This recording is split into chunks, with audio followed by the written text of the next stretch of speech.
రాజారెడ్డి గారు కొడుకు రాజశేఖర రెడ్డి గారు నాకు బాగా పరిచయాలు గనక వాళ్ళ ఆత్మతో నేను కమ్యూనికేట్ చేయడానికి ప్రయత్నించాను. అంటే రాజారెడ్డి గారు రాజశేఖర రెడ్డి గారు ఈరోజు బ్రతికుంటే షర్మిలాని ఏ విధంగా అడ్డుకునేవారు అన్న విషయం నాకు బయలుపడింది. రాజకీయాలు అంటేనే అతి దరిద్రం, మోస్ట్ కరప్షన్.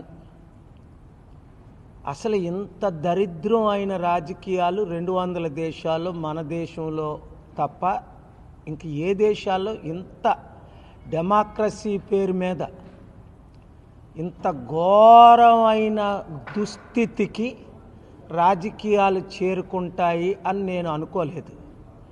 నిన్నట రోజున రాజారెడ్డి గారు రాజశేఖర రెడ్డి గారు ఆత్మ తీవ్రంగా ఘోషిస్తుంది.